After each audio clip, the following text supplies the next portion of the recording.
પગે ચડાતા ને તો બધું આવડી ગયું. એને જોયું તો છે. એવું કેમ યાદ આવી ગયું? અને સ્પેલિંગ જેવો હતો ને એટલે ડી આવતો જય માતાજી અને જય શ્રી કૃષ્ણ બધાને. અમારી સવાર પડી ગઈ છે અને જો અહીંયા મને મમ્મીએ છે ને હોમવર્ક કરવા માટે બેસાડી દીધી છે. કામ થઈ ગયું છે ઓલમોસ્ટ બધું, ખાલી કપડાં છે બાકી રહ્યા છે. મમ્મી હવે એ કપડાનું કામ કરશે અને હું બસ અહીંયા મારું વાંચવાનું બધું લઈને બેસી ગઈ છું. ના હજી વાર છે. પેલે બધે તેલ લેવાના, પછી એક મોટી બોટલ લેવાની, પછી એને બધા એને ભેગા કરી દેવાના. એટલે ઈ ચોકડીમાં પ્રોગ્રામ રાખવાનો. ઈ પ્રોગ્રામ નથી થયો હજી.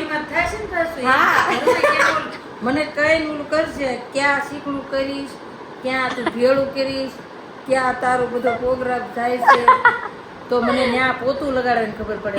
જ્યાં હોય ને પછી શીખવું કરીશ ને તો પછી મારે ક્યાં હું કહું અહીંયા રાખ્યું હોય તો કેવું લાગે? કેવી વાત કરે છો તું? ના ના, ઈ પ્રોગ્રામ છે ને એક દિવસ રાખશું પણ મોડો.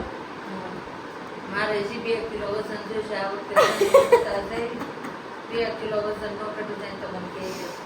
ના ના એવું નથી, મારો સંદેશો એવો નથી તમને, પણ બધું ભેગું થઈ જાય ને તો થોડીક જગ્યા ખાલી થઈ જાય એમ, તો પછી થોડુંક નવું આવી જાય. નવું તો એક વસ્તુ નવું નહીં એમ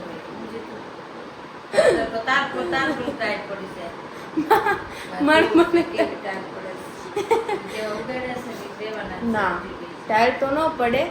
એમ કે ઈ પોની પેલા લેતી ને હું કેવું કરતી ખબર, આ ખેંચી લેતી આગળ નામ ખેંચીને લેતી, એવી ખબર ન પડતી કે આગળ થી આ ખેંચાય ને તો વયા જાય એમ, પછી ઢીલી પોની લેવા માંડી. એવું છે સમજાય તે બધી રીતે. હા જો તારા વાળ તો કાપવાના, મારા કાપવાના છે પણ થોડાક, કેમ કે અનિલ બાપા અમરેલી થી ના પાડે, પરમ પૂજ્ય ધર્મ ધુરંધર અનિલ બાપા ખુદ લગાવે છે. મને શું કે ખબર છે, તડકામાં જવાનું હોય ને કા બહાર જવાનું ને પેલા ઓલી તડકામાં લગાવવાની ટ્યુબ દે, અહીંયા ઓલું થઈ ગયું છે ઓલી ટ્યુબ દે, બરોબર, તો એ પછી બને કે મમ્મી આ જો મમ્મી ન્યા હતી ને હું તો એ બધા હુઈ જાય ને હું પછી જ ઉપાડું બધું લગાવવાનું.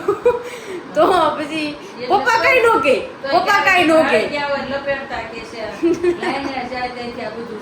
ના એટલે કે કોણ ખબર હે, મમ્મી કે તું લપેડા ભાઈ બંધ કરીને તારા આ લગાવવાના મોઢે. અને પપ્પા રીલ્સ જોતા હોય ને ફેસબુક માં એટલે ઈ નો ઓલું કરે મમ્મી ને. ના હમણાં 1 મહિના પછી જાય ને તો થોડીક અશાંતિ કરતા હોય.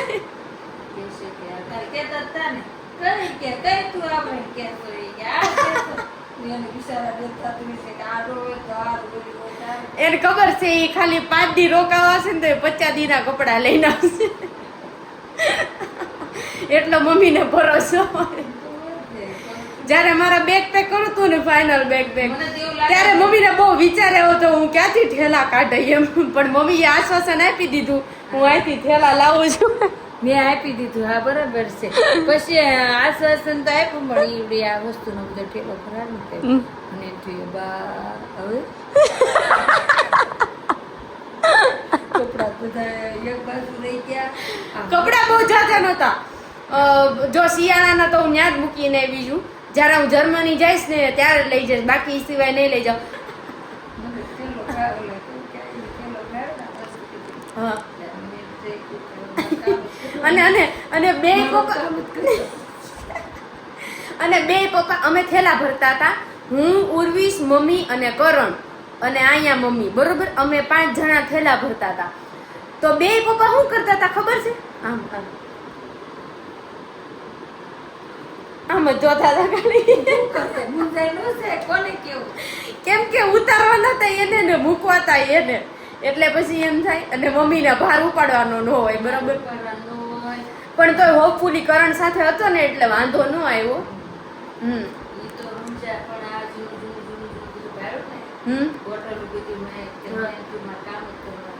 ના ના એવું ન થાય, એમ તો હું પાછી ડાય તો છું. મને એવું થયું કે છે કીધું આ પ્રોટીન પીધું એથી લગાડ્યા કરશે. હા. ના ના કામ હતું. એમાં એવું છે, ઈ જે ઓલા નાની બોટલ મેં તમને આપી હતી ને, ઈ રોઝમેરી હેર ઓઇલ ના શોર્ટ છે નાના નાના. વધીને તમે 2 વખત લગાવી શકો, ત્રીજી વખત તમે લગાવી શકો. મગાઈ દેવાનું એમ મારે હે? કરવાનું. એક એક કરીને ને આ મેં બલ્કમાં મગાવ્યું હતું ને તો કંઈક મને 2 કે 3,000 રૂપિયામાં ઓછું પડ્યું હતું. અરે ગમે એટલાનું પડે તો એમ તો કે મારે બે કે એમ પડે. ના ના હું મૂકી દેશું એક દિવસ. તેલની કાપી તો નાખવાના જ વાળને. વાળને નથી કાપવાના, વાળને તમે લોકો કમેન્ટમાં કહેજો હું એટલા જ વાળ ઉડાડું ને, કેમ કે આટલા ફાટી ગયા છે એટલે. બાકી મારા હેર લોંગમાં બહુ સરસ લાગે, શોર્ટમાં હું તમને બતાવીશ. હું રેડી થઈ ગઈ છું અને મમ્મી પણ જો અહીંયા ચાવી મારી પાસે. બસ આવી રીતનું છે. હવે અમે જે છે એ રેડી થઈ ગયા છીએ મસ્ત. અહીંયા જોઈ શકો છો તમે, ચાવી પડી ગઈ. બોલો હું કે મમ્મી? કાંઈ વાંધો નહીં, ભલે રહ્યું. હવે ક્લાસીસ તરફ ગાડી અમારી રવાના થાય છે. બાજુમાં બાકી કલર હાલે જ ને. ના આજ નથી મારો. ઓકે હાલો ભાઈ લોક મારી દે. બાકી આજે અમારે ક્લાસીસની ગર્લ્સને પાણીપુરીનો પ્રોગ્રામ છે. તું પછી આવજે. મને ક્યાં B1 સુધી હારે જ છે, પાણીપુરી જ ખાધા રાખશો નથી. આવું બધું છે. બાકી બસ શૂઝ પહેરશું. હેતલ માસી એનું કામ કરે છે રેગ્યુલર ની જેમ. ખાલી અમને લોકોને અલગ બેસાડ્યા હતા ને અમારા સરે રિમાન્ડ મંજૂર કર્યા હતા ને, તો કાંઈ નું આવ્યું. અને આજે ભેગા બેસાડ્યા હતા ને તો બધું આવડી ગયું. આજે સિંગલ મિસ્ટેક નહીં, ડેમ સિવાય ખાલી ઈ એક ડેમાં જ હતી. ડેમ સિવાય સિંગલમાં જ મિસ્ટેક હતી ખાલી. બાકી ઓલ રાઈટ બધું પરફેક્ટ જ હતું. અને કાલ તોફાન કરતા હતા ને તો કાંઈ ન આવડ્યું ને, જે કાંઈ નહોતા કરતા ને તો બધું આવડી ગયું. હવે આપણે એમ કરું, એક દિવસ છે ને ઈ, હા એક દિવસ અલગ એક દિવસ સાથે. ના ના બહુ ફૂલાવું નથી. હા અલગ કરી દે.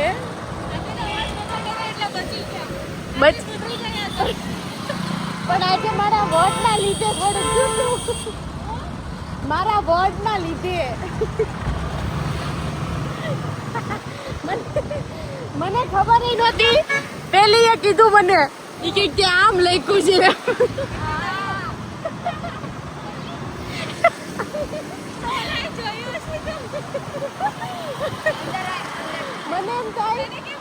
મને એમ થાય ને હસવું નહીં આવી ગયું. મને બહુ હસવું આવતું હતું. પેલા ગોહિન વાળા ક્વેશ્ચન નો આન્સર કરવા હતા ત્યાં સુધી હસવું આવતું. એને જોયું તો છે. એવું કેમ યાદ આવી ગયું? અરે સ્પેલિંગ એવો હતો ને એટલે ડી આવતો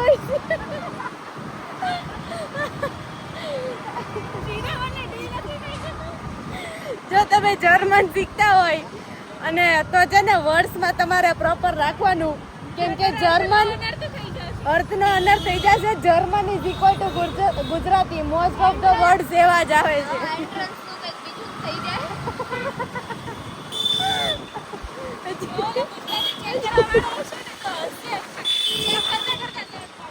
મને ખ્યાલ આ સ્ટુડન્ટ ને નહીં હસવું આવ્યું હોય.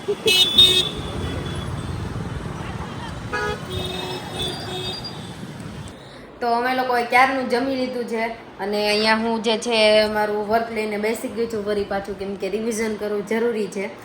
દરરોજનું દરરોજ કરીશ ને તો બધું આવડશે, એવું મને ઉર્વીશે કીધેલું. એટલે મારી પ્રેક્ટિસ હું એવી જ રાખું છું કે ડેલીનું જે હોમવર્ક કરાવે હું રિવાઇઝ ઘરે આવીને રિવાઇઝ મતલબ કરી જ લઉં, કંઈ બાકી રાખવું જ નહીં. અને જ્યારે સ્ટાર્ટ કરું ને ત્યારે હું ફર્સ્ટથી સ્ટાર્ટ કરું. ઇટ મીન્સ કે આ બેચ છે ડેથી હું સ્ટાર્ટિંગ કરું ABCD આલ્ફાબેટ્સથી ને, બરાબર. તો છેક એન્ડ સુધીને જે ટોપિક એન્ડ થયો હોય લાસ્ટ લેક્ચરમાં, પ્રીવિયસ લેક્ચરમાં, એ હું રિવાઇઝ કરું અને ત્યાર પછી હું શું દરરોજનું એવું છે મારું કામકાજ. એટલે મને યાદ રહી જાય છે થોડું ઘણું. હજી વર્ડ્સમાં કેવડાવે છે બટ સ્ટીલ આવડી જાય છે, એવું નથી. હવે મમ્મી ગયા છે ફ્રેશ થવા માટે અને હું ને પપ્પા મસ્ત નિરાતે હું મારી રૂમમાં હોમવર્ક કરું છું. પપ્પા એ રીતે શાંતિથી ફેસબુકની રીલ્સ જોયા રાખે, ઢીસુમ ધડાધડી એનું હાલતું હોય એવી રીતે. બસ આવું કંઈક છે. બાકી વ્લોગ એન્ડ આપણે અહીંયા જ કરી દઈએ છીએ આજે. અને તમને વ્લોગમાં કેવી મજા આવે છે એ તમે કમેન્ટ કરી દેજો. બાકી મિની વ્લોગ પણ તમને કેવા લાગે છે એ પણ તમે કહી દેજો. અને ચેનલને સબસ્ક્રાઇબ કરવાનું ભૂલતા નહીં.